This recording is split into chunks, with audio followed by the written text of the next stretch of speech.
Hey, this is Matt once again. Sorry about the delay. I just wanted to make sure things were recording. But welcome back to another video. This is a paid request from Jonathan Lindsey. Thank you so much for that. And for those interested in requesting any type of videos, topics, reactions, commentaries, re-reviews, reviews, whatever, feel free to send it either directly to my PayPal or join my Patreon. Both links are down below in the info box. And Jonathan wanted me to do a commentary on Batman, Mask of the Phantasm. I guess the lighting is right because it's a very dark and cloudy day here in Texas. Have a pause at the beginning. 3, 2, 1, pressing play.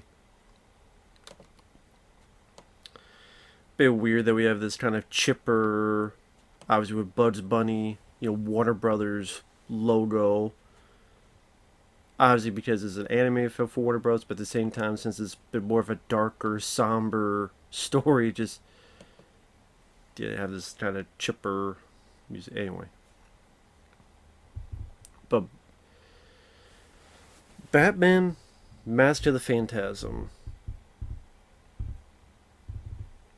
Film that actually got into theaters in 1993.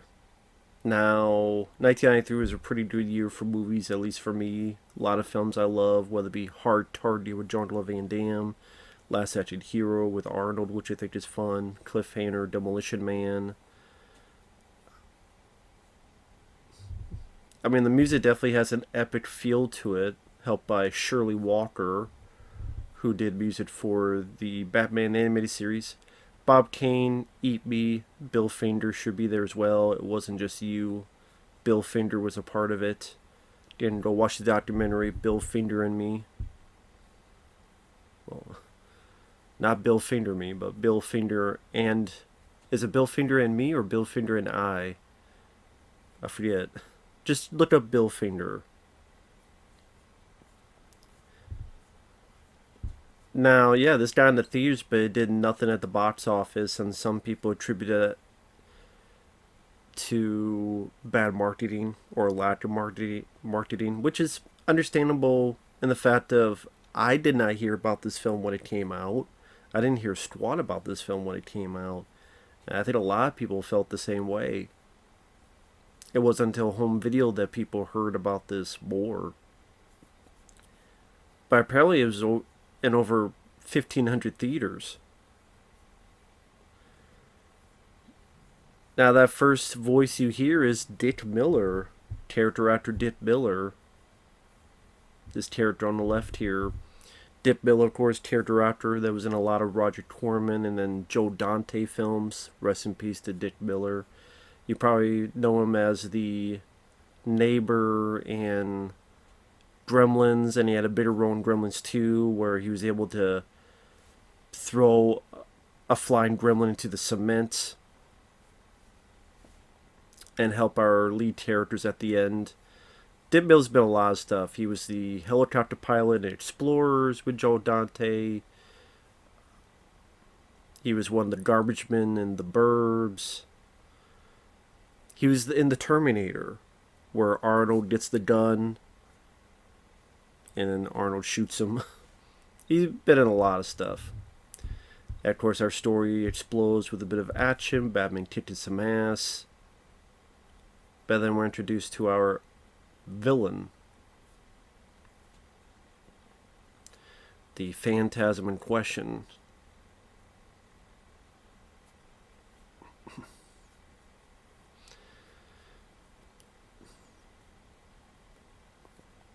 I do like the design of Phantasm.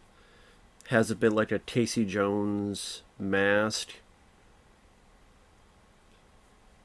And the idea is that this character is a sort of a villain, vigilante, however you want to put it, that's ready to kill.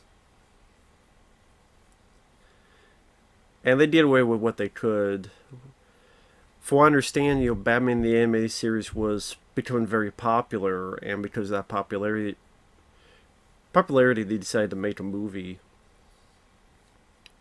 Now, I didn't grow up with Batman the Animated Series. I had seen a few episodes, but not a whole lot, but thanks to people like Jonathan Lindsey, I've watched a lot more.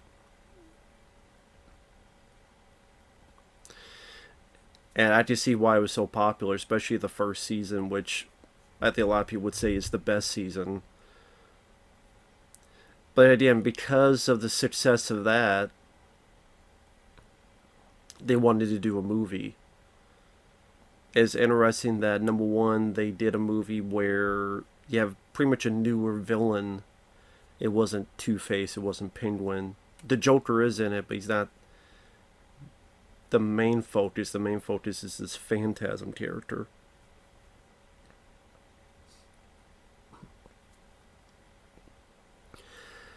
Now, I will admit, when I first saw this, and I don't remember when I first saw this, I was left.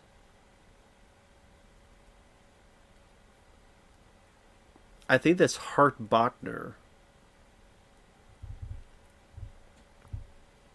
Not Commissioner Gordon, but the other guy speaking right now. Yeah, that's definitely Hart Bochner, because Hart Bochner is Ellis from Die Hard. Hans, Bubby, I'm your white knight. Only this case is dealing with the Dark Knight. Hart Bochner was also in the slasher film back in the day called Terror Train. He was in Supergirl from the 80s, that movie.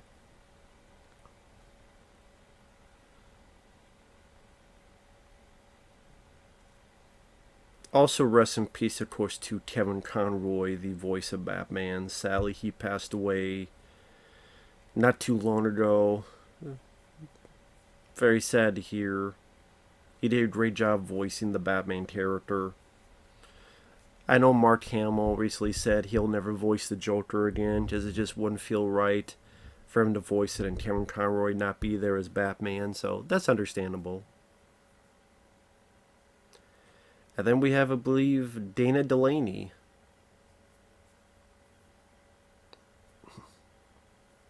Dana Delany. But this got some good reviews when it came out. Even Siskel and Ebert gave it 2 thumbs up.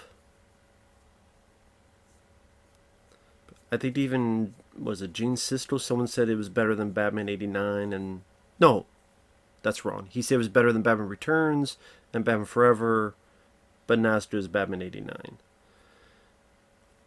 But a lot of people have called this the best Batman movie ever made.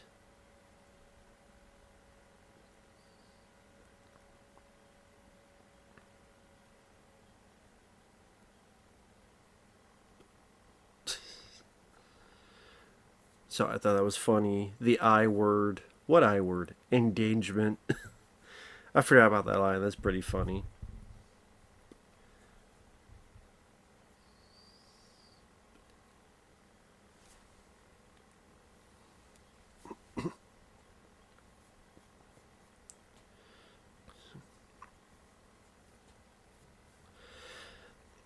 Now, I was saying that I don't remember when I first saw this film, but I remember being fairly underwhelmed because I kept hearing about it's the best Batman movie, it's the best Batman movie. So when I saw it, I went, oh, okay, it's just whatever. I didn't hate the film. I still don't hate the film. I do not dislike the film. I don't mind the film. I don't love the film like other people do. I do appreciate it though. And I do think there's some decent merits to it. I mean, for me, it does play out like an extended episode of the TV show. But even that could be a good thing because the TV show was fairly good. Again, Heart of Ice being an episode, among others.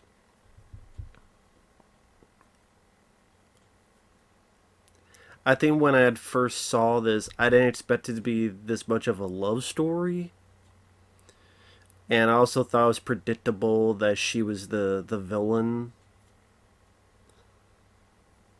Maybe because, there was other folks like Catwoman and Harley Quinn and other female either villains or vigilantes or anti-heroes how you want to call it, so it wouldn't be like the first and craziest idea, the first time this ever happened.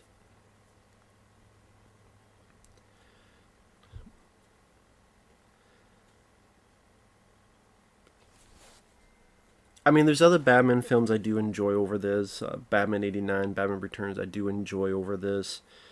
Even animated films, I could say I enjoy Batman Beyond, Return of the Joker more. I enjoy The Dark Knight Returns with Peter Weller voicing Batman. I enjoy that more.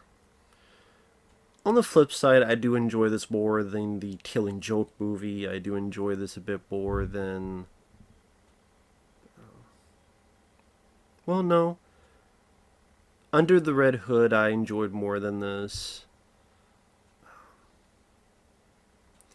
Even that one, I forget what it was. It was Batman, but it was kind of in the era of... Was it Jack the Ripper? Or was it... God, I forgot what it was. Because I'm bad with titles. I remember not minding that one either. And I mean, there's even episodes of the show I like, or Heart of Ice, the Man Bat episode with Mark Singer, voicing the Man Bat, Mark Singer from the Beastmaster and Watchers 2. The Invisible Man episode, I remember liking more than this.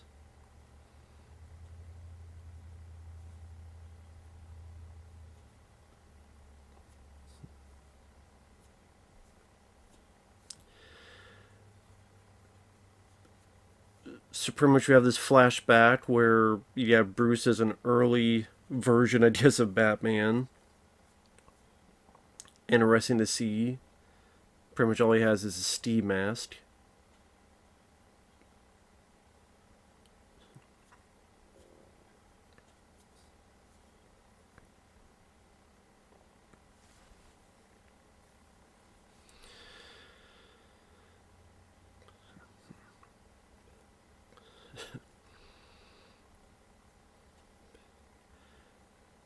Yeah, this is probably where you learn. Maybe I should put a little bit of a maybe bodysuit, so when I get punched, it doesn't hurt too much.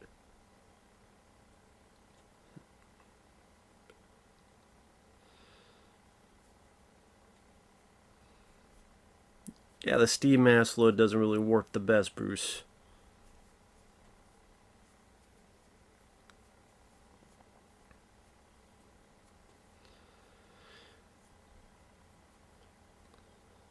Then the animation, is fine. I did just for me, it doesn't really stream theatrical. It feels more like a pretty decent like TV special for Batman. Like I said, but the visuals just don't scream visual like a crazy insane quality to be put into theaters. And so yeah, while the marketing probably wasn't that good, where people didn't even know it was in theaters, there might have been people that saw the trailer or saw the specs and went, it's just an episode of the TV show, or I'll just wait till it goes on home video, or I'll just wait till it comes on TV and I'll watch it there. Maybe there's some people that felt, I don't know if I want to see this in the theater.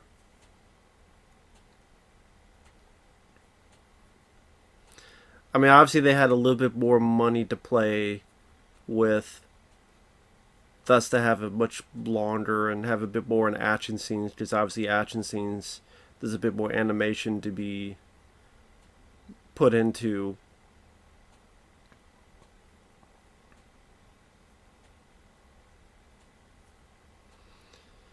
Because in an episode, I mean, you'd be lucky if you did one or two scenes like this, as in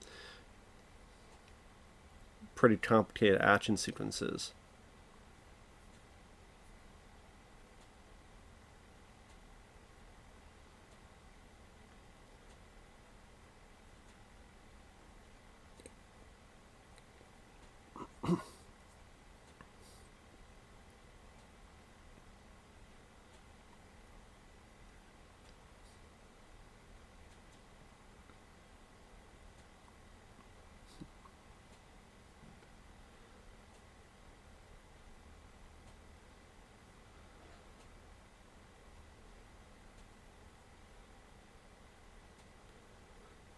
Yeah, sorry, I'm not saying anything.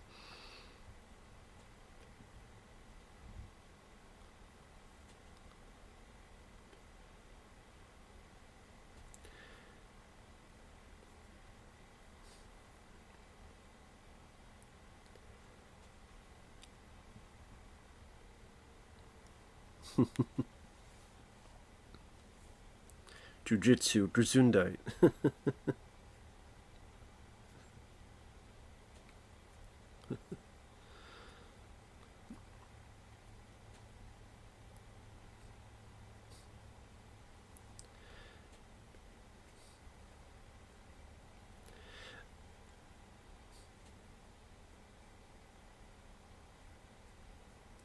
Because they'd be labeled.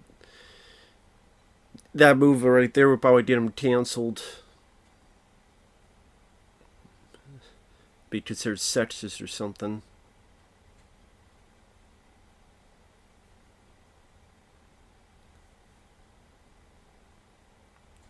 But that's a pretty nice looking shot. The silhouette of Alfred and this lawn shot from the corner of the room.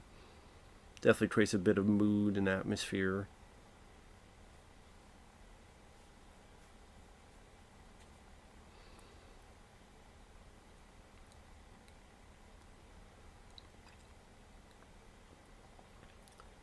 I don't know, maybe for me it's just I mentioned the love story. It's not bad. Like Dana Delany and Tim Conroy do a good job. Maybe it's not just what I expected when I first saw this.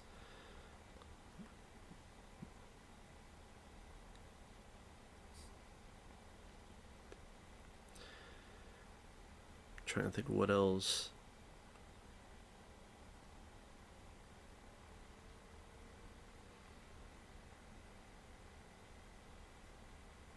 Well, maybe Chucky shouldn't have done so many sequels.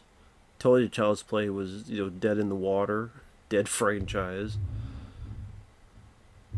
Just go watch that stupid TV show.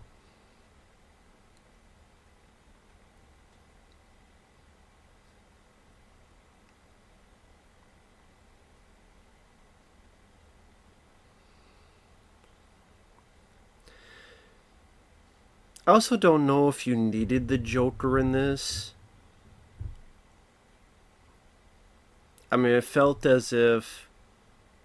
I mean, I know there's other explanations that they give if you read up on interviews, but it just felt as if they felt this was not enough for a character, so they felt that there just had to be a Joker in there to get people interested in their opinion. Because Joker is such a memorable character, and he's like the top villain of Batman, and audiences may know him in the public because of Batman 89. And in fact, they even made a conscious decision to not have Harley Quinn in it. Because she's on the TV show, but she's not in the movie. Like, they did that on purpose. That was a purposeful choice. And it seems as if, this character here would work enough on its own. Where Batman would fight this person and find out who it is and all that stuff. It seems like no matter what, like Joker always has to enter in there. Even some of the films I like. I mean, Batman Under the Red Hood. How did the Red Hood get created? Because the Joker. The Dark Knight Returns was one of the big scenes. Batman killing Joker. The killing joke. What was the Batman Beyond? Return of the Joker. It's like,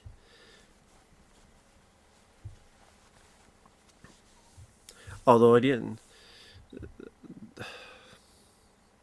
He is the biggest villain, so it makes sense. He's the most famous villain.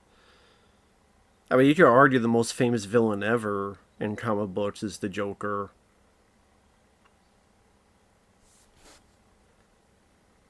So you get the idea that this person's killing people, obviously because Warner Brothers with a Bugs Bunny loader at the beginning, introducing the film. It can't be too violent. I guess you could say he got the Ed Harris Creep Show treatment. If you remember Creep Show with Ed Harris, who got the tombstone push on him.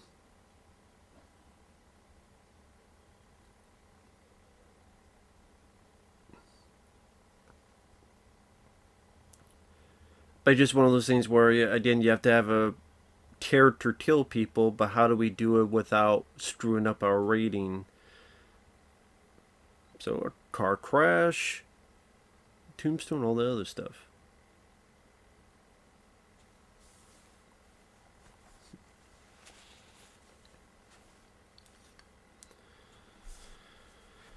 Now, of course, yeah, the other detective, Bullock, who appeared on a lot of episodes of the Batman anime series. That bigger detective.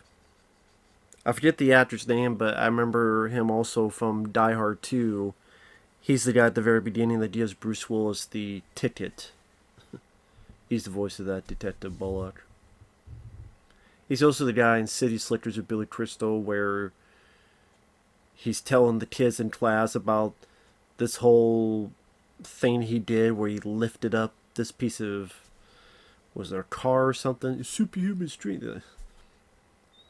Right before Billy Crystal gives his big old speech.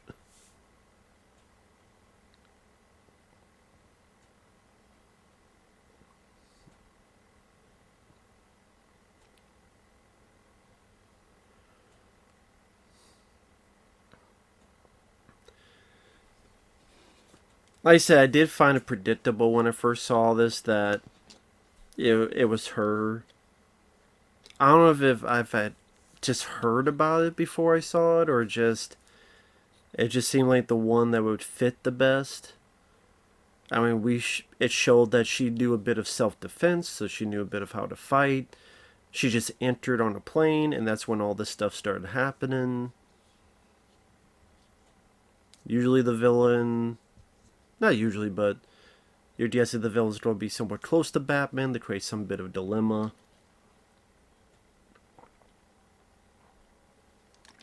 So either A will be a damsel in distress, or B will be the person in question. And this is B, the person in question.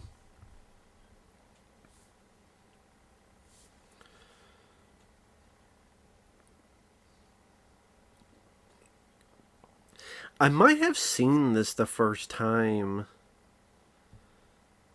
I like the up-close shot of the rain casting over Batman's face. That definitely a shot reminds me a bit of the Fleischer Superman cartoons, which was an inspiration for this, which I love those Fleischer cartoons. Which nowadays, it's... what's the word? I forget what the word is, but they'd be ready to cancel that because of the way certain races are portrayed, because it was during the World War II era where they were not going to really portray Asians and Japanese as responsible as one should.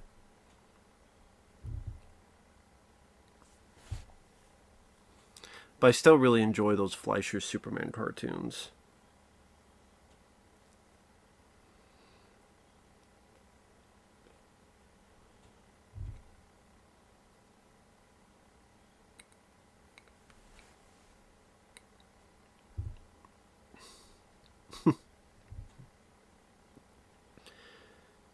That's definitely inspiration for the Batmobile.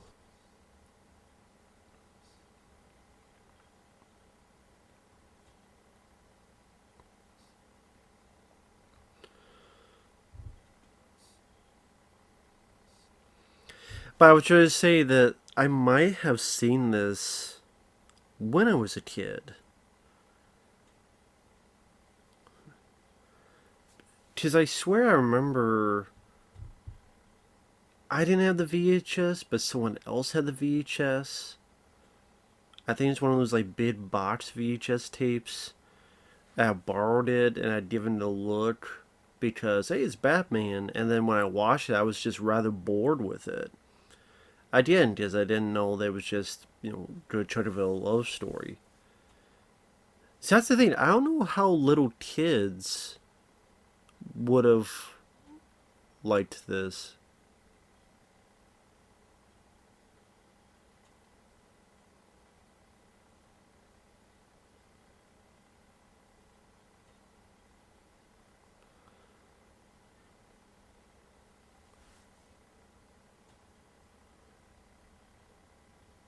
I try to think. Is that Stacy Keach?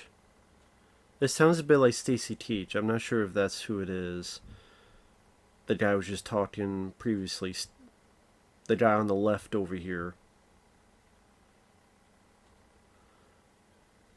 Yeah, Stacy Keach, I mean, great actor. He was in Road Games with Jamie Lee Curtis. He was in Cheech and Chong's Up in Smoke. He was in Steve from L.A., the John Carpenter film. Very solid, underrated actor.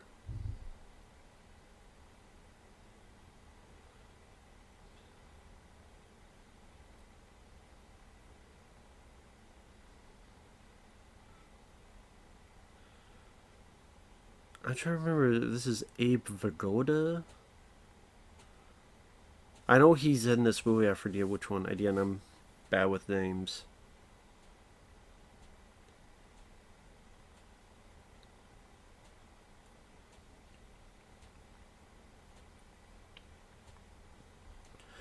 Because as I'm watching, because it's been a while since I've seen this, as I'm watching, I'm now remembering that these thugs, these mobsters, they shut down her dad's business, made his life a living hell, and one of the reasons why she wants revenge is for the people who treat her dad so horribly.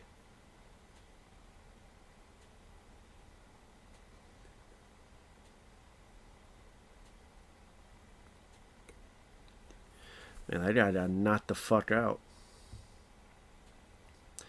Bit of football tackle.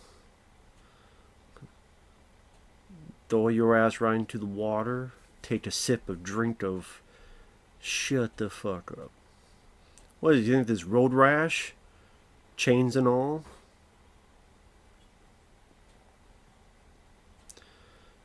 Batter up and all?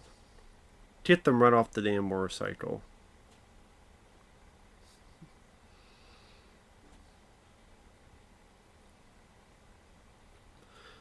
Big old punch to the face. Yeah, watch this again. You can tell that they kind of worked it like a movie where they knew that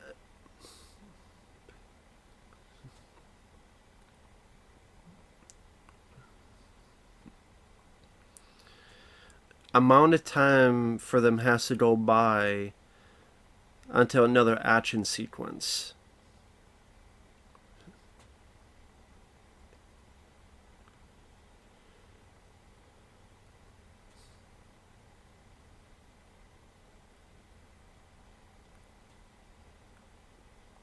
Stop being an asshole.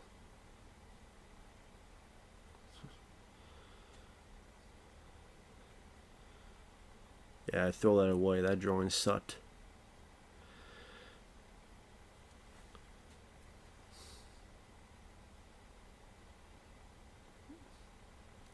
I don't know. You don't ask me. I don't got any answers for you, Bruce.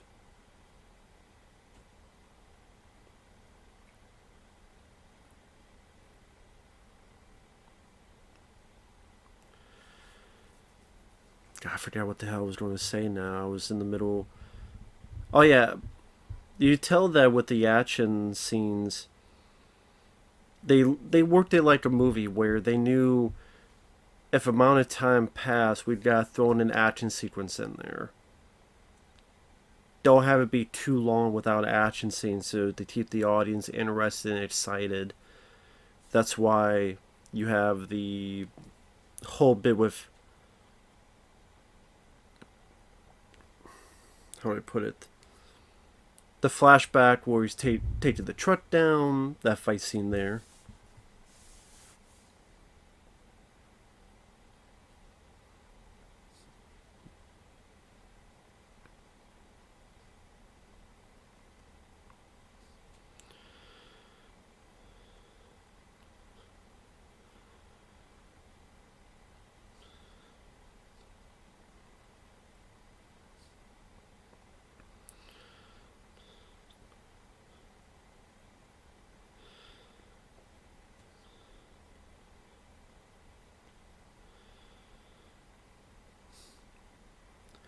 I think this is what people like about scenes like this that really get into the psyche of Bruce Wayne and about how there's the pledge that he wants to fight crime, but then on the flip side, there's this bit of humanity that showcases of, in this reflection, sort of the life loss that he could have had, wife, kids, all that stuff. Instead, something, of course, happens. It becomes the Dark Knight here. I think she left him and she disappeared. And you find out why that happened. And if she didn't do that, then he would have never been Batman.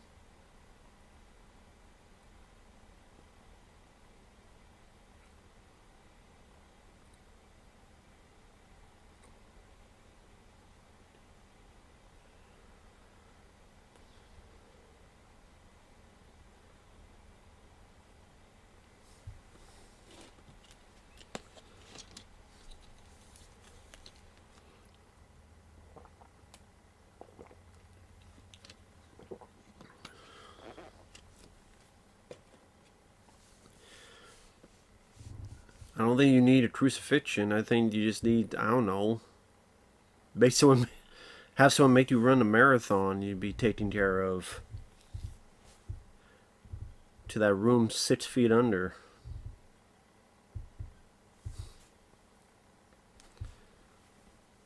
Adam's Tool and Die, what a name.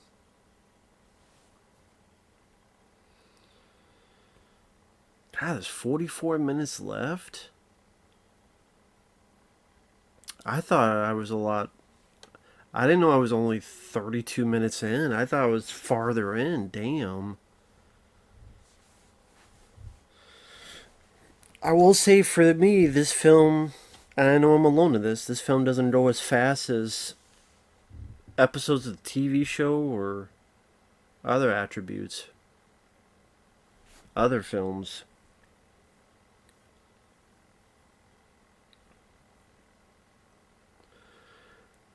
That's okay, Alfred. He's gonna go for a burger run. Go do some Burger King since McDonald's got pissed on Batman Returns, so gotta go to Burger King now.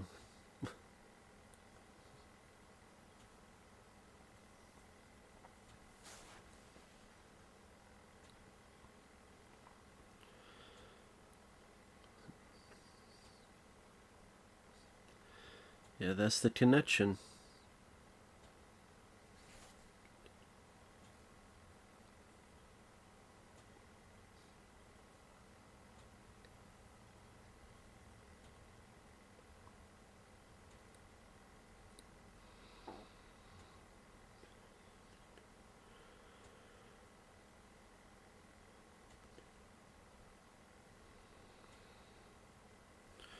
For a second, I thought he was giving her a pack of cigarettes. Obviously, it's not. But when he first pulled them out, for some reason, I thought, is that a pack of cigarettes? Because I thought, like, the yellow is, like, when you take the... Or the orange, you know, you take... Anyway. Obviously, it's a ring engagement.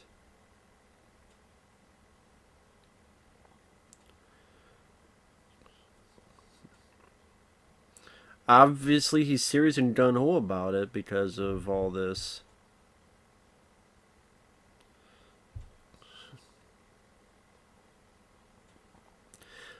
Almost as if fate itself was pissed off that Bruce was making this decision.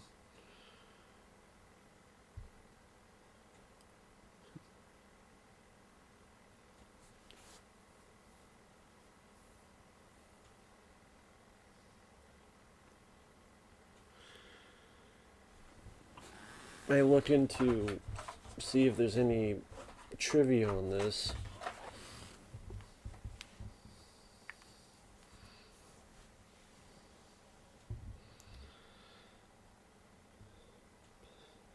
Beat the fuck out of him, Bruce. Guy with his penguin nose.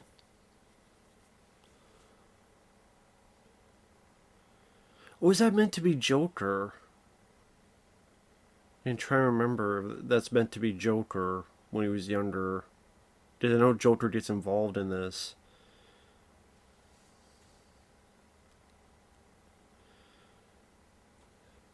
Bruce, this ring ain't big enough. Use it for a cock ring. Goodbye.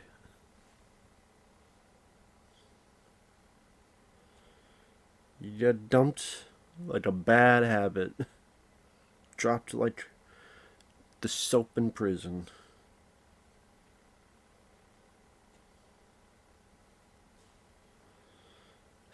The parents on that picture's like, we told you, Bruce. We told you women are no good. Women are no good. 7.8 IMDb, 86% Rotten Tomatoes. Heavily praised.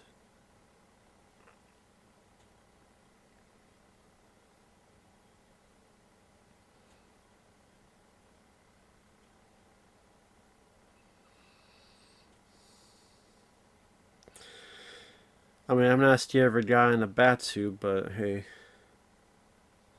if it works, it works. So most of the movie is based on the graphic novels Batman Year 1 and Year 2.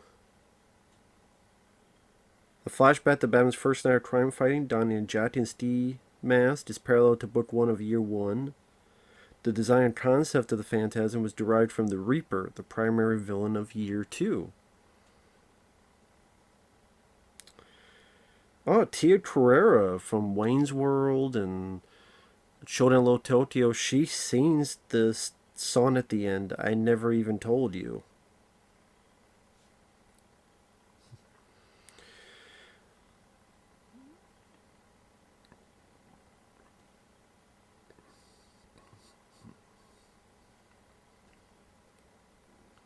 There's Joker.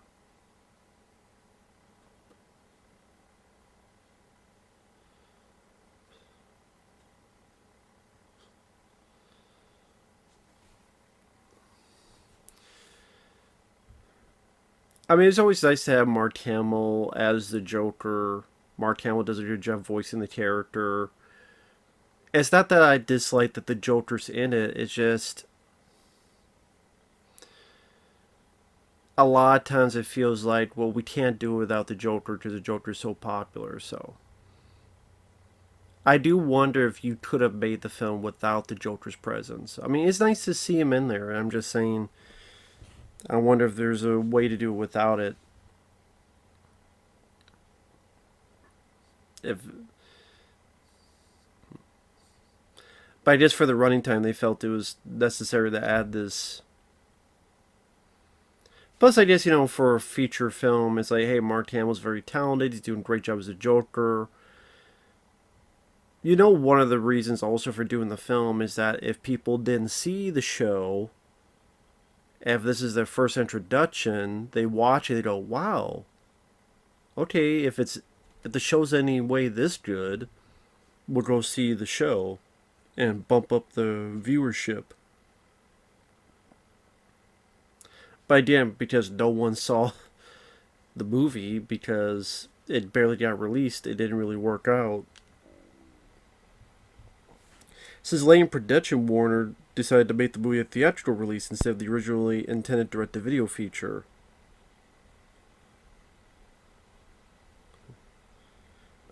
Well, I mean, that pretty much disregarded anything I just said. While the animators were thrilled and extremely grateful for this decision, this left them with less than a year of production time and scrambled to convert the aspect ratio to widescreen.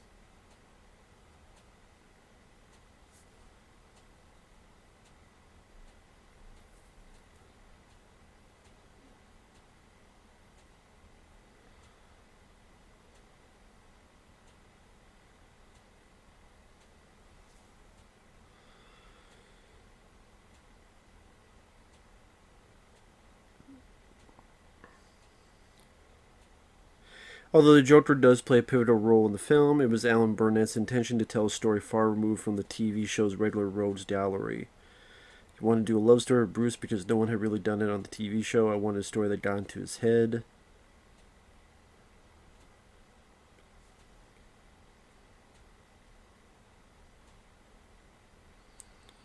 Let's see.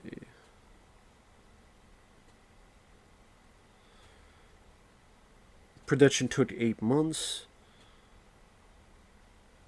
Despite the title, the Phantasm is never referred to by name.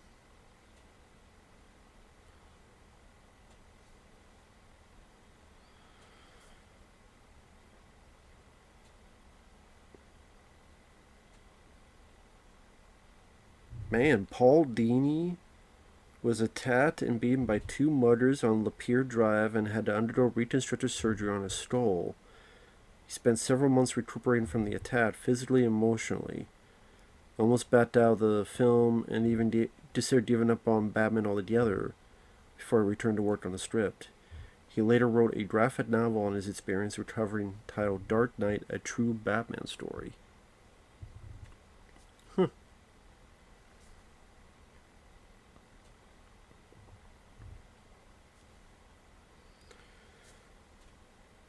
The writers were very cautious on placing the Joker in the film as they did not want any connection to Batman 89. But the writers said, "We realized that we could make his appearance serve the story in a way that we never could in live action."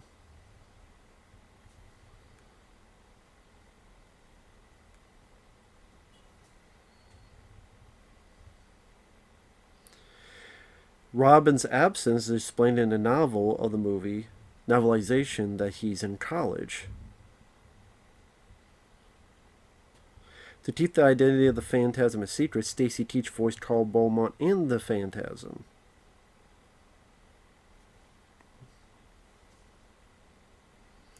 Dana Delany's voice performance in the film impressed the filmmakers, and she was given the role of Lois Lane in Superman the Animated Series, which debuted around 96.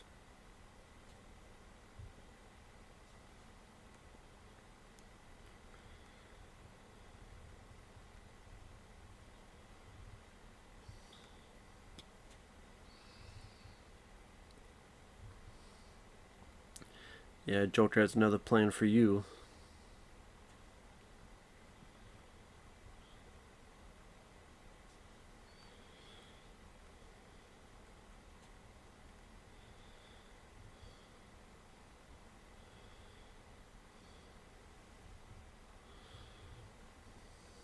Yeah, don't blow your top.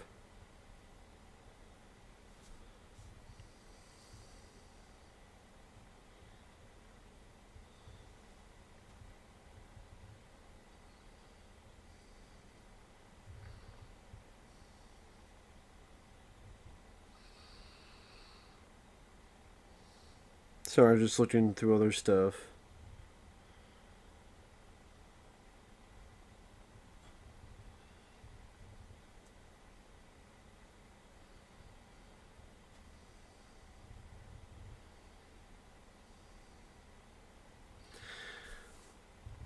An unmade episode of the series' second season called Vigil would have acted as a sequel to this film's flashbacks, while also exploring Bruce and Alfred's relationship. The episode would have had Batman gravely injured and Alfred having to keep him awake while Robin fetches Leslie Tompkins. Flashbacks exploring Batman's origin from Alfred's point of view and showing what happened after Bruce first put on the cape and cowl in the film. Alfred realizes Bruce is actually going to carry out his crusade and makes a desperate attempt to talk Bruce out of it, threatening to quit, but Batman refuses and tells Alfred he can leave. Alfred later watched the news while packing and saw Batman brutally attacking a group of criminals. He would then rush down to the side of the battle and use a prop gun from his acting days to stop Batman from murdering a young punk.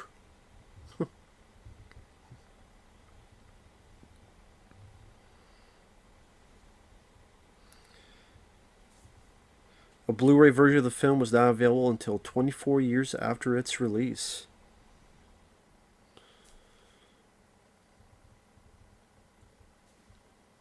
Robert Pattinson drew inspiration from this for his work on The Batman.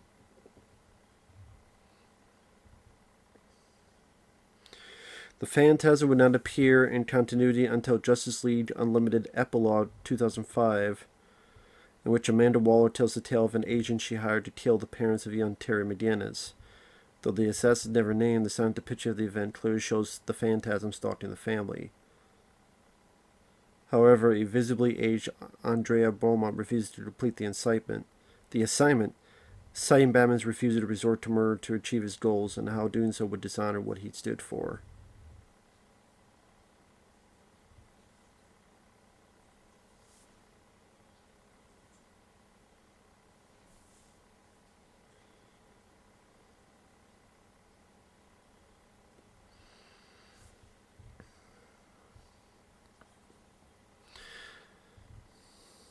There you go. I would have said asshole, but I guess jerk suffices for this.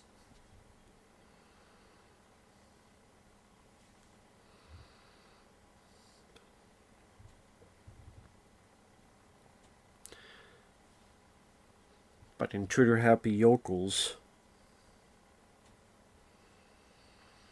Remind me of those damn National Guardsmen in First Blood.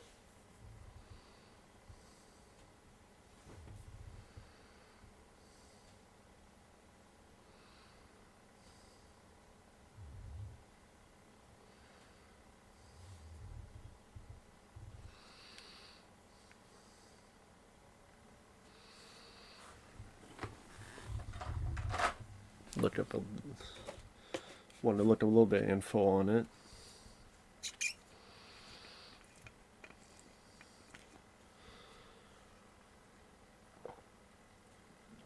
I still don't know why he would take this mask off. I mean, even to have something as loose as it is to cover his face would have been something. But showing a little bit of blood. Need you into the gym, Bullock. You're full of bullshit.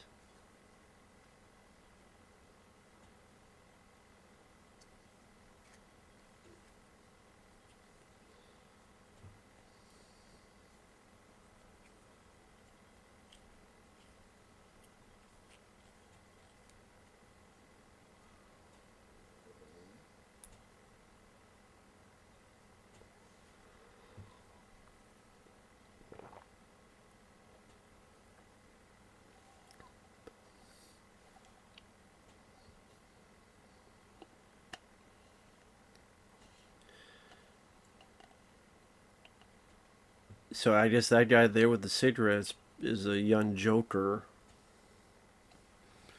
And yeah, I'm solely remembering that.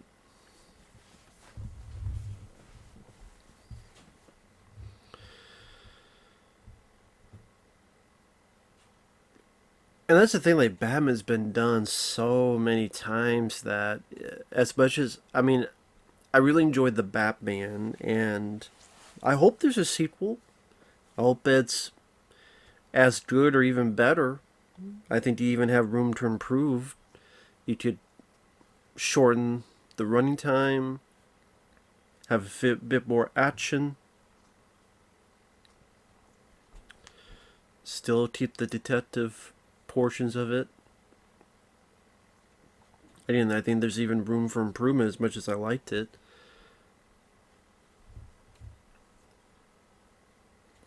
But at the same time, I can see people going, man, take a break from Batman, because there's been so many attributes of Batman where, yeah, the Gotham TV show, which related to the Batman universe. You had what was that one? It was like Robin or someone else trying to be a badass and trying to be like hardcore. Hardcore shit. Of course, you have Batwoman, the canceled Batgirl movie.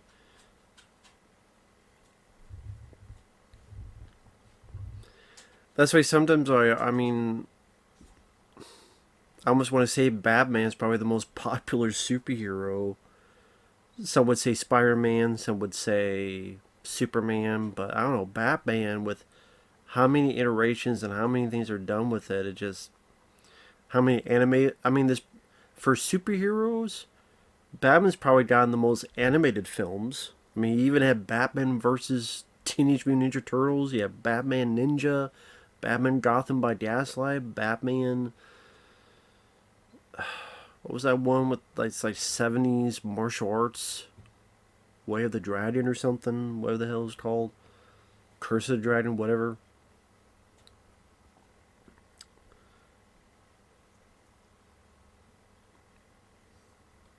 Just constant.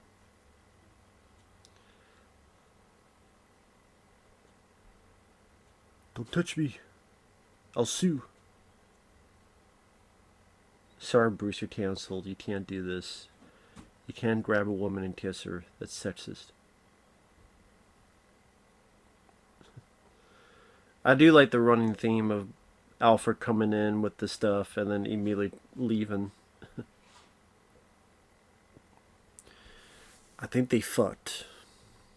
They had D6. He's happy because he got laid. It's probably been a while. It's been a while since he's been laid. It's been a while.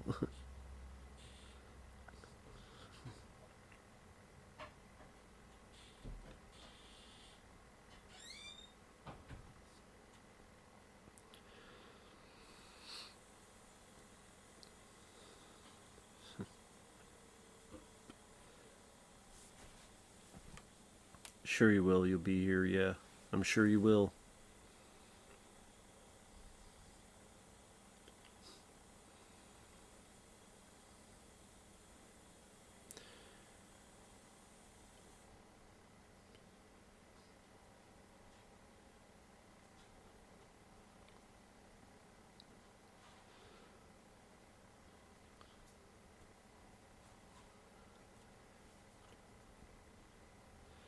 Yeah, I know they're trying to make us think that maybe like Stacy Keach's character is the villain, but at the same time, I just don't buy into it.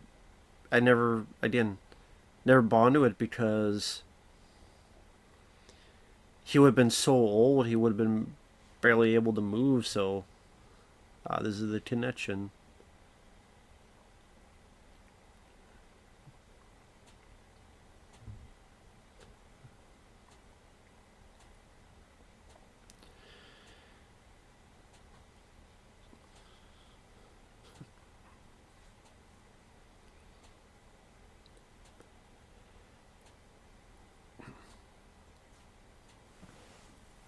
Decent lightning bits out there from the windows.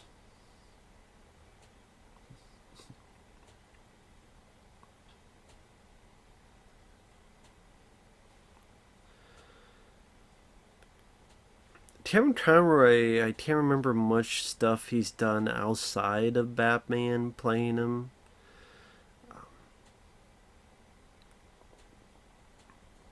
I think they sadly forced him into that, well, not forced, but having that Batwoman show. And I'm like, oh, brother. Like, the way he's in it, the way they utilize him is just ridiculous.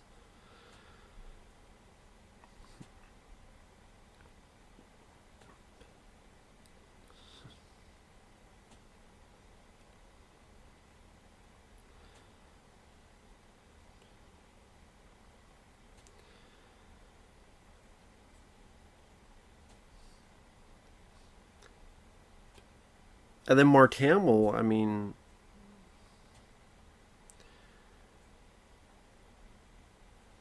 yeah, I think that Mark Hamill after Star Wars, he didn't really find a lot of success in other aspects. I mean, he did a few films, but they didn't really do much. Like, you think, being the star of such a successful trilogy like Star Wars, he'd be doing a lot more jobs, but I mean, not really. I mean, what, the Guyver, Watchers 4, Watchers Reborn. He was the villain in this Canon film starring Michael Dudikoff. I forget the name of it too. where Michael Dudikoff's wife and just picked up by Mark Hamill. Mark Hamill is like this steep mental patient. I forgot what the hell it was called. And like I said, just not a whole lot of success until getting to voice the Jolty here. And you just say this was his second life. Second life and rejuvenation of his career was voicing this character.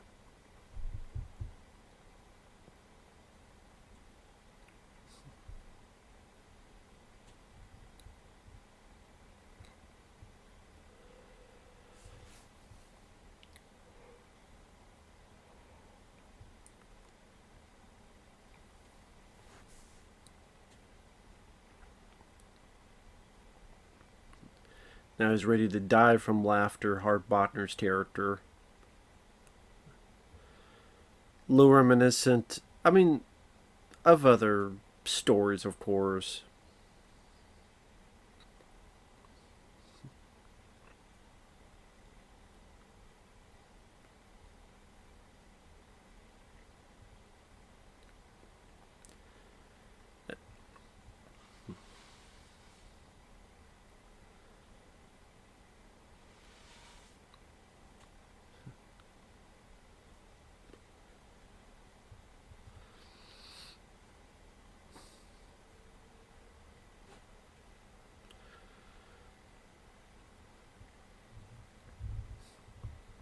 Sorry, I'm not saying anything now. I'm just watching the film.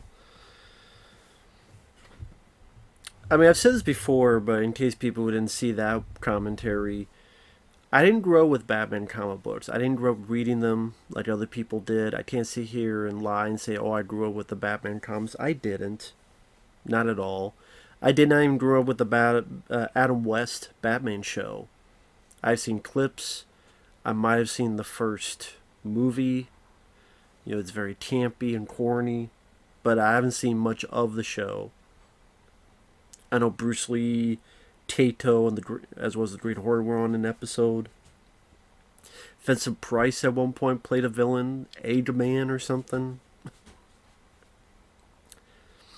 My introduction was Batman '89, Tim Burton, Michael Keaton, and I still really enjoy that film. And then Batman Returns, and then that was deemed too dark or too crazy, or McDonald's was pissed because they were trying to sell Happy Meals, and maybe a lot of kids didn't want the Happy Meal to a film where Penguin was biting people's noses off and stuff. So they were pissed at... Warner Bros. Was pissed at Tim Burton, so they didn't want it to come back. So you got Joel Schumacher do Batman Forever and make a film a bit more lighthearted, which he did. It was very successful.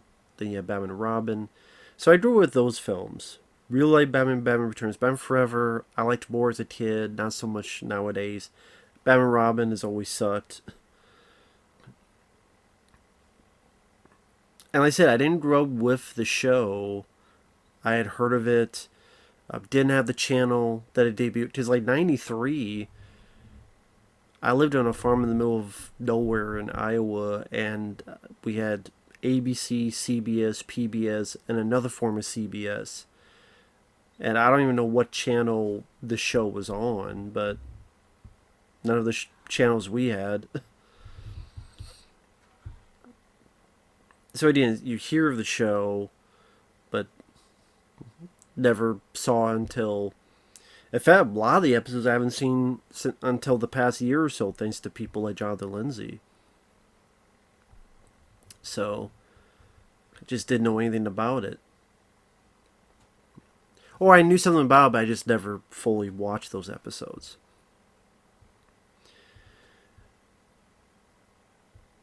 So again, it's hard to rank.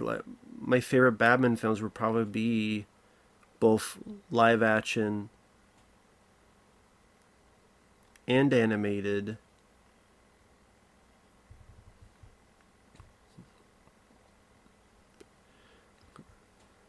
I think we're led to believe that her dad was killed. I doubt she screamed because they pulled his pants down.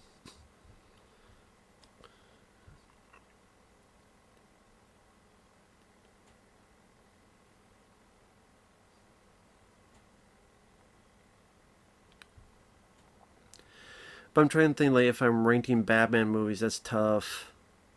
As to what's my favorite. Does Batman 89, I usually say, although I do really like The Batman, so actually it's close between the two. Batman 89, of course, I grew up with more and have more nostalgia for. So yeah, Batman 89 and The Batman is definitely up there. Then Batman... Then, actually, number 3 would be The Dark Knight Returns with Peter Weller, Batman Beyond Return of the Joker, and then Batman Returns. That'd probably be top 5. Damn, beat the ever shit out of her.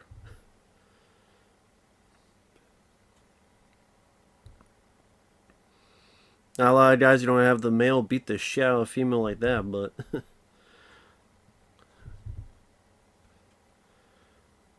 I did definitely say this is definitely...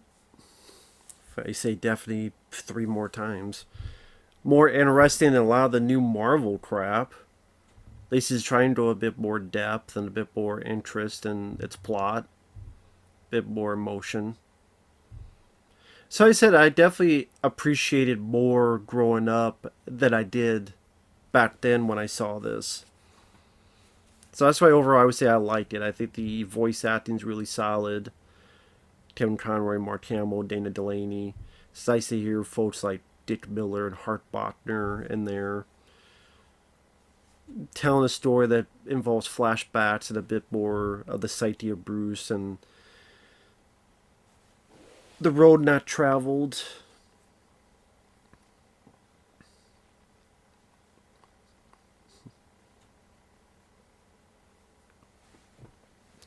Then the animation is good and fine. I mean, you could tell that it was meant for direct-to-video, though, and not theatrical. I mean, it's not bad. It's still pretty decent.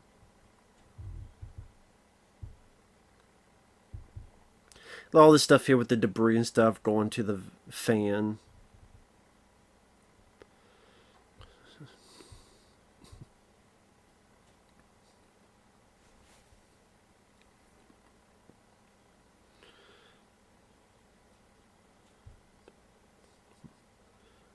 I was going to say, they don't throw his motorcycle into it. I'm trying to remember.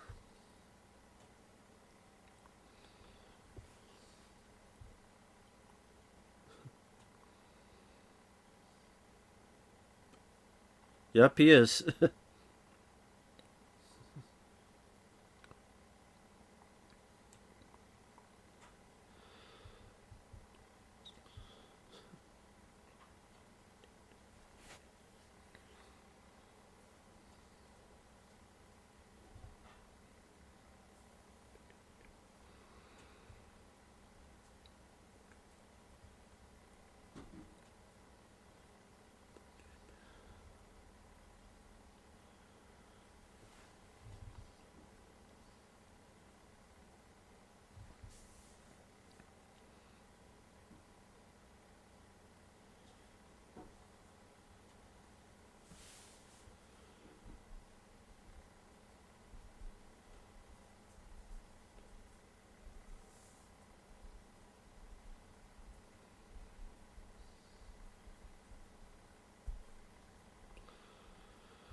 I'm trying to remember how the hell she got all these, like, disappearing type of powers. They might have explained that, but I forget.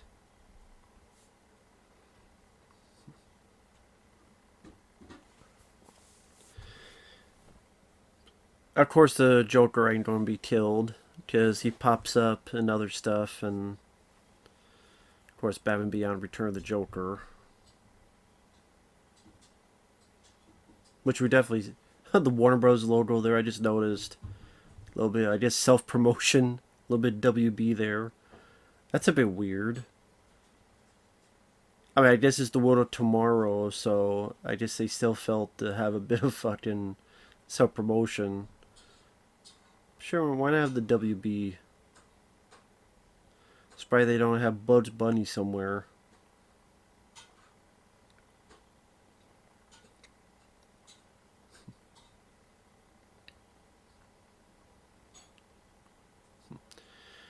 Nice bit of blood there from the mouth. A little bit detailed to be able to add. That they probably trying to do too much on the show. This whole city thing reminds me of Robin Williams' film Toys. With the mock-up of a miniature city and all these little thingamabobs. Which is ironic because Robin Williams wanted to be Joker in the '89 movie, and he was close. They told him he got it, but they used that as leverage to get Jack Nicholson. And of course that really pissed off Robin. So when they wanted him for Riddler, he's like, screw you guys.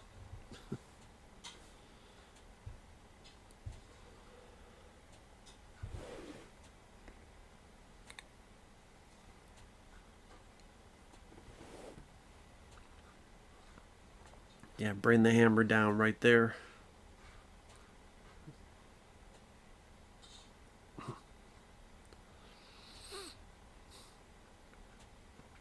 Damn, took one of Joker's teeth out. Didn't notice that before one of his tooth was out. It definitely was a big old tick.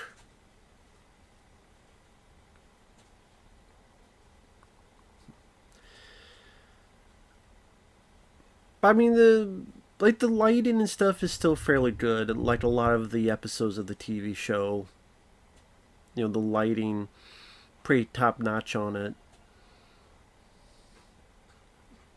And that's what one of the aspects that made especially the first season of the show work well, is that they took the characters seriously enough,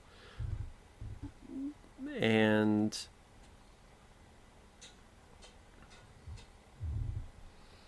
the music was very good. The lighting was on top of its A game.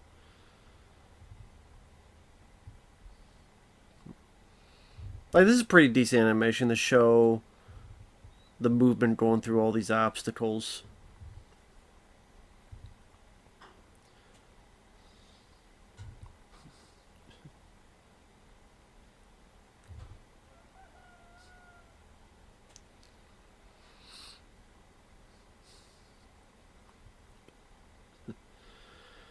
Yeah, you want to get nuts? Let's get nuts. This did absolutely nuts.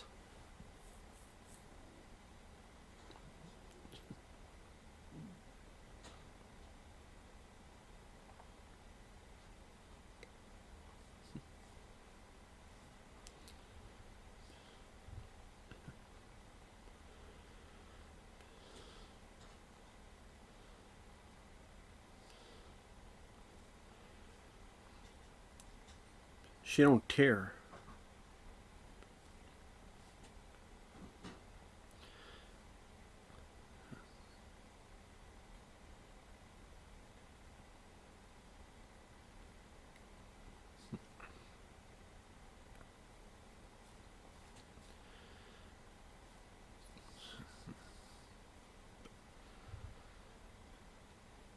Although I'm trying to think, like, did we see him later on the show? I think we did. It seems like we did. Maybe I'm wrong. Maybe I'm wrong on that, and people can correct me on that. Obviously, he didn't. He did return for Batman Return of the Joker, among other stuff. I believe we did. So that's why it kind of makes this ending kind of lose a bit of impact. At least if it was its own separate movie, you could buy into. Maybe she did kill the Joker, all this other stuff. But since we know he's not dead and that didn't really happen. Although I know the impact's more about him and the girl not being able to be together. But then apparently she didn't die either. Like, I read up that, you know, she comes back. We do see her later. I think we see her later in this to show that she's not dead anyway, so. But it's just to show that, you know, love that can't be fulfilled. Bruce isn't really allowed to have a happy ending.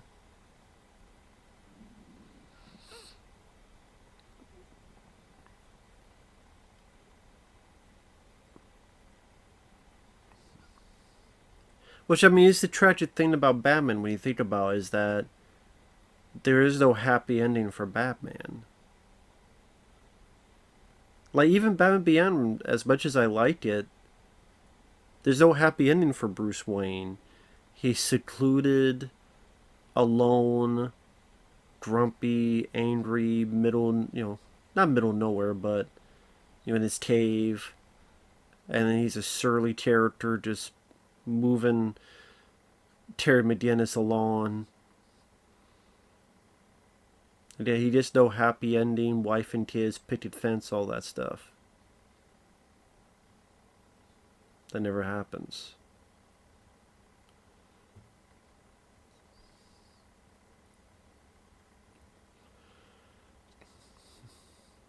Yeah, she's alive here.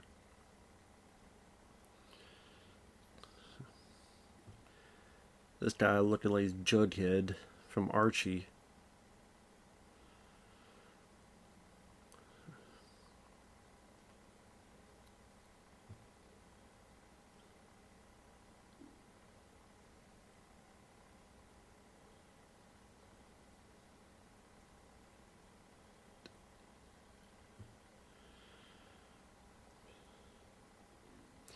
See, I think it would have been more powerful if we did not see her. Like, this is a separate film, and yet led to believe that the two of them, the girl and Joker, were dead, or there could be a question mark. I think that would have made this a bit more powerful. Knowing that Joker is still alive, of course, knowing that she's alive within this movie, I thought it loses a little bit of its impact. Not all of it, but a little bit, so. Although there's still some nice bits of emotion there.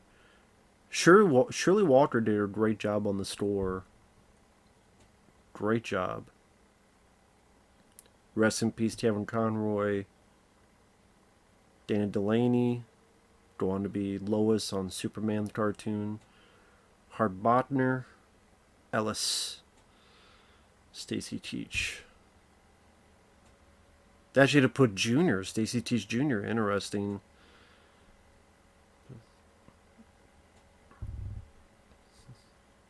Yeah, Robert Costanzo is Detective Bullet. That's the guy at the beginning of Die Hard 2 that gives Bruce Willis, John McClane a ticket.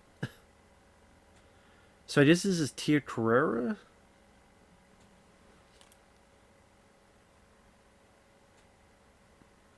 Yeah. Huh. So, watch it again. Decent movie, pretty decent film. Not want to rewatch over and over again. I just also because I remember seeing that all the hype, that cover, Master the Phantasm. I thought it'd be much more of like a scary, intimidating villain. Oh, how's Batman going to defeat him? And it wasn't what I expected, but at the same time, doesn't make it a bad movie. So with that said, thanks for watching. Thanks once again, Jonathan Lindsey, and we will see you guys later.